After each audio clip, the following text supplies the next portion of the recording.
If you're between 30 and 50 years old, this might be the most important money conversation you'll hear this year.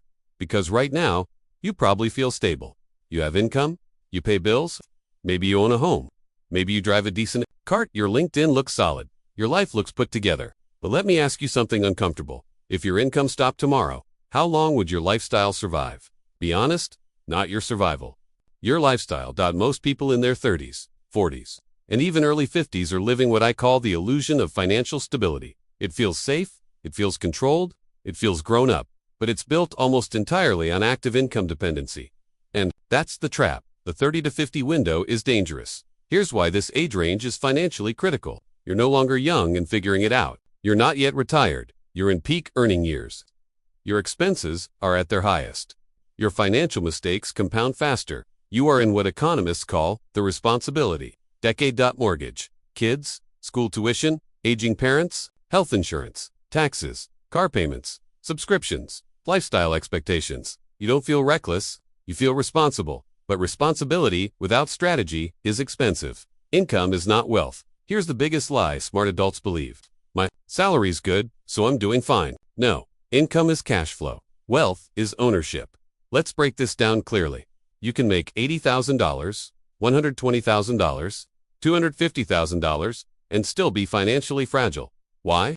Because high income often brings higher lifestyle, bigger mortgage, more financed purchases, private school pressure, vacation expectations, tax bracket jumps in slowly. You become locked into a lifestyle that requires your current income level to survive. That's not freedom. That's financial handcuffs. The lifestyle trap and why it feels invisible at 25. Lifestyle upgrades feel exciting. At 40, they feel normal. Here's what I see constantly. We deserve a bigger house. We worked hard for this car. Our kids need the best. Everyone in our circle lives like this. But here's what nobody calculates. The opportunity cost. That $900 car payment? Invested for 15 years at 8% equals over $300,000. That extra $1,200 in lifestyle upgrades per month. That's nearly $500,000 in long-term potential capital. You don't feel poor, but you're slowly trading future freedom for present comfort. And the scary part, it feels reasonable. That hidden risk of middle success, the 30 to 50 age group is financially vulnerable, not because they're reckless, but because they're comfortable. You are not struggling enough to panic, and not rich enough to be secure. You are in the middle. That middle zone is dangerous because it hides risk. One job loss, one medical issue, one business downturn, one market crash, one divorce, and suddenly, your stable life shakes. Here's the hard truth. If your wealth is not producing income, you are still financially dependent, and dependency is fragile. Let me ask you this right now. How much of your income comes from investments, assets, business equity, rental income, dividends? If the answer is almost none, then your financial stability is 100% job-based. That's not bad, but it is incomplete. The 3 financial layers. Every 30 to 50-year-old must build layer 1. Cash buffer at least 6 to 12 months of real expenses. Not minimum, real. Layer 2. Asset engine, something that grows without your daily effort. Index funds, retirement accounts, real estate, business equity, scalable side income. Layer 3. Protection insurance. Estate planning, disability coverage. Boring, but critical. Most people in this age bracket have income, expenses, responsibilities, but they lack asset acceleration risk, insulation, long-term, strategic position. That's where financial stress quietly grows. Why this matters now? Not at 60 because time is different. Now. At 32-50, you still have 15 to 25 years of compounding power. After 50, your margin shrinks. Every financial decision now multiplies. This is the decade that decides whether retirement feels optional or terrifying, whether work becomes a choice or a necessity, whether you fund your children or burden them. The wake-up question: if nothing changes, if you keep earning, spending, upgrading, financing, where will you be at 60? Will you have a lifestyle or freedom? There's a difference. Lifestyle impresses others. Freedom protects you. This is not about panic, it's about clarity. Because the biggest financial danger for people between 30 and 50 is not poverty, it's comfort, and comfort without strategy slowly erodes wealth. Let me say something that might surprise you.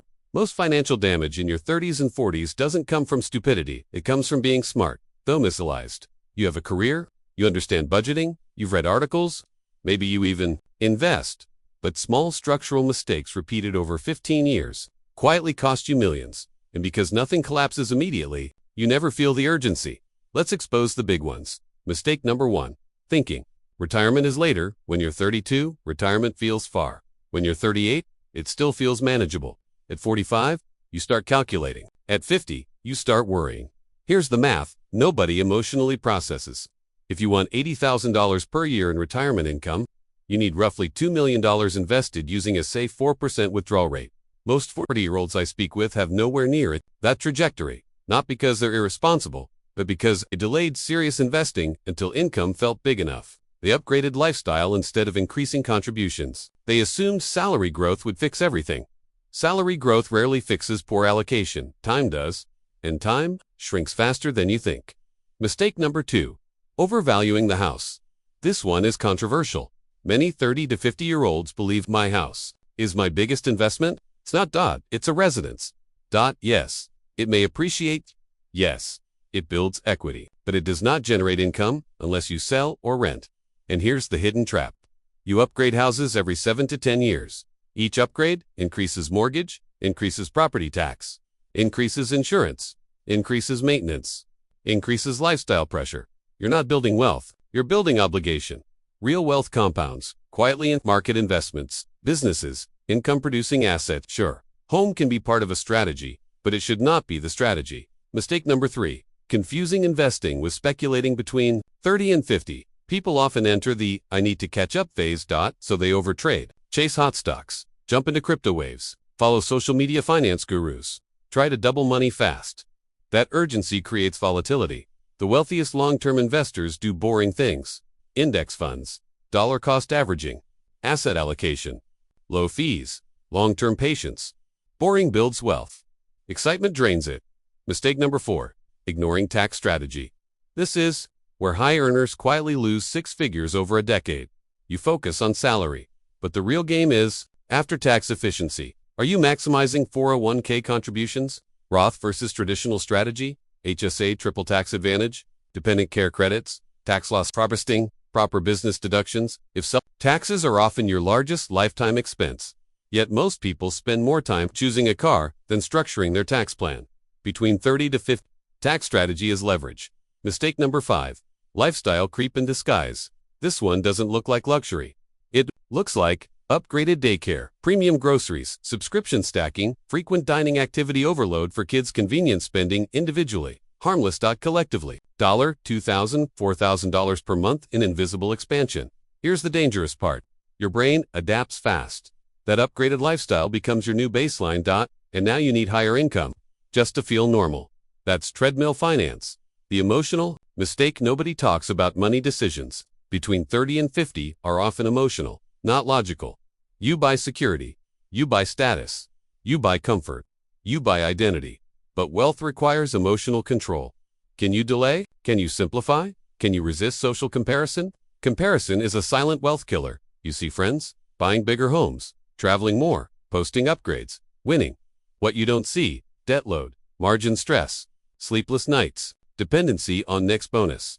Wealth is often quieter than appearance. The compounding window is closing. Here's the reality. At 35, $1 invested can grow 8 to 10 times by retirement. At 45, maybe 3 to 4 times. The same dollar works less hard the later you deploy it. That's why this decade matters so much. Not because you're behind, but because you're powerful. Your earning potential is highest. Now, your discipline matters most. Now, your decisions echo longest now. The reset question. Instead of asking, how much do I make? Start asking, how much of what I make is building permanent assets? There's a difference. Income feeds today. Assets protect tomorrow. The strategy shift, TFU, are 30 to 50. Your money focus should shift from earning gives to structuring spending. Gives to allocating, saving gives to compounding, owning things, gives to owning assets. This is where adults separate into 2 futures. Future A, high lifetime earnings, moderate retirement stress. Future B, disciplined asset growth, optional retirement. Financial calm. The fork happens now. Let me be direct. If you are between 30 and 50 years old, you do not need motivation. You need structure. Because without structure, even high income dissolves. This is where most financially intelligent adults go wrong. They operate without a clear wealth architecture. They save, they invest randomly, they contribute when possible. They react instead of design. That's not strategy, that's financial. Improvisation. And improvisation does not build freedom. First, redefine what rich actually means at this stage of life. Wealth is not about yachts. It's about optional work, predictable income from assets, no panic in emergencies, dignity in aging, funding family without fear of that. It. Wealth equals reduced anxiety. Now let's design it properly. The 5-pillar asset structure for ages 30 to 50. This is the framework I recommend to serious adults. Not trendy, not flashy, structurally sound. Pillar 1, Stability Capital Foundation, layer before investing aggressively. You need insulation. This includes 6 to 12 months of full living expenses in liquid cash. No high interest, consumer debt, proper insurance, health, disability, life, if dependence exists. Why? Because investing without precise protection is gambling. One crisis can wipe out years of progress. This pillar isn't exciting, but it protects your compounding engine. Most people underestimate this layer and overestimate their risk tolerance. Pillar 2, Tax-advantaged growth, automatic engine. This is your long-term compounding machine. Priority order, 401k. Up to employer match. Maximize retirement contributions when possible. Roth or traditional strategy based on income bracket. HSA, if eligible. Triple tax advantage. If you are 35 to 45 and not aggressively funding tax-advantaged accounts, you are missing your most powerful tool, because taxes compound negatively and tax shelters compound positively. Pillar 3, market exposure, ownership, layer. This is where many people overcomplicate. The goal is not brilliance. The goal is ownership of economic growth, broad market index funds, low costs, ETFs, long time horizon, dollar cost averaging, between $30 to $50. You don't need to beat the market. You need to stay in it. Every year you delay serious allocation costs you exponential growth. Example, $2,000 per month invested at 8% for 20 years equals over $1.1 million. That's not luck. That's discipline. Pillar 4, income producing assets, acceleration layer. This is where freedom begins. Examples, rental real estate, dividend-focused portfolios, scalable business income, equity in growing companies, digital products. Private investments, carefully vetted. This layer is optional early, but by your 40s it becomes important. Because salary-based income keeps you dependent. Asset-based income moves you toward optionality. Even one rental property generating net income shifts your psychology. Now, your money works. Not just you. Pilar. 5. Skill equity, the overlooked multiplier. Here's something rarely discussed. Your highest return investment may still be you. Between 30 to 50. Strategic certifications, business expansion, leadership leverage, negotiation skills. Financial literacy, 15%. Income increase, invested wisely, can add hundreds of thousands over 15 years. Skill equity fuels capital equity. But most people stop upgrading themselves after 35. That's a mistake. The 15-year runway strategy. Here's how you should think. Instead of planning until retirement, plan in 15-year blocks. If you're 35, gives build until 50. If you're 40, gives build until 55. If you're 45, gives build until 60. Ask, what would make work optional in 15 years? That number is your target. Not retirement at 65? Not maybe? Someday. Specific. Concrete. Measure. The psychological shift that changes everything. Stop saying, I hope I'll be fine. Start saying, here's the math. Hope is emotional. Math is calm. When you know your monthly investment amount, your expected rate of return, your projected asset value, your income needs, you remove anxiety. Uncertainty causes stress. Clarity creates control. The trap to avoid during this phase when income reaches in your 40s. Your temptation will be, upgrade lifestyle again. But here's the power move. For every income increase, allocate at least 50% to assets. Before upgrading life. That one rule alone separates financially free adults from lifelong earners. Imagine this scenario. At 50 years old, you have $1.20 to $2 million invested, a paid-down home or strategic real estate, low consumer debt, diversified assets, 15 to 20 years of compounding. Left now. Work feels different. It's not survival. It's choice. That feeling is worth more than any car. This is not about deprivation. It's about intentional acceleration. The next 10 to 15 years are the most financially powerful of your life. Waste them casually, and you'll work longer than you want. Use them strategically, and you'll buy back time. Here's something almost no financial expert talks about. Between 30 and 50, money becomes emotional. Not dramatic, not reckless. Emotional in a quiet, heavy way. You start thinking about, am I doing enough? What if something goes wrong? Will I outlive my savings? Am I behind? Why does everyone else look further ahead? And here's the strange part. The more you earn, the more anxious you sometimes feel. Why? Because now you have more to lose. The financial anxiety paradox wherein you were 25, you didn't worry about retirement. At 35, you start calculating. At 45, the math feels real. At 50, it feels urgent. Even high earners feel it, because money between 30 to 50 stops being about spending, it becomes about protection. You're no longer building for fun. You're building for your children, your partner, your aging parents, your future health, your dignity, and responsibility creates pressure. The comparison trap, it gets worse with age. Let me say something uncomfortable. Comparison doesn't go away. With maturity, it evolves. In your 20s, you compare lifestyle. In your 40s, you compare net worth. You compare who paid off their house, who invested early, who exited a business, who bought rental properties, who seem ahead. But here's what you don't see: debt structures, stress levels, market exposure, leverage risk, sleepless nights. Wealth displayed publicly is rarely wealth structured intelligently. Quiet portfolios outperform loud lifestyles. The identity shift. That must happen between 30 to 50. You must move from consumer gives, allocator worker gives, owner spender gives, strategist. If you don't shift identity, income alone won't save you. This is the stage where you stop asking, what can I afford? And start asking, what strengthens my position? That shift changes everything. But the most dangerous mindset at this age, I'll get serious later. Later is expensive. Later has less compounding. Later has less energy. Later has fewer career pivots. Later has more medical variables.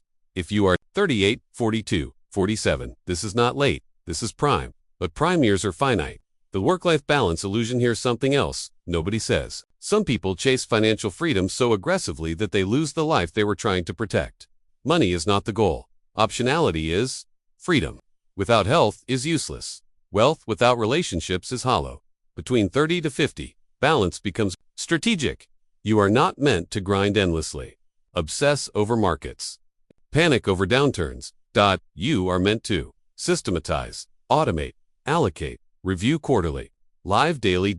Structure removes obsession. The long-term view that calms everything. Let's zoom out. If you consistently invest, avoid lifestyle explosions, increase allocation with income, protect against catastrophic risk, stay patient. You don't need brilliance, you need repetition. Repetition compounds. Markets fluctuate. Careers shift. Economies cycle.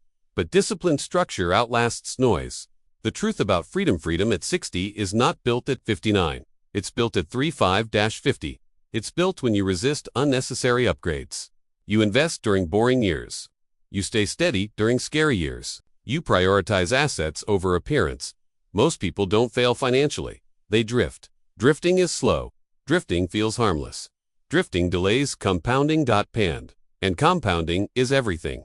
Ask yourself this before we end. If you are 45 today, what does 60-year-old you need from you right now? More income or more discipline? More luxury or more allocation? More stress or more structure? This decade is not about dramatic change, it's about intelligent design. Final thought: if you're 30 to 50 years old, this is your leverage window. You have experience, earning power, time, but not unlimited time, perspective you don't need. To be rich tomorrow, do you need to be positioned properly? Because money at this stage of life is not about showing success, it's about securing peace, and peace compounds faster than anything else.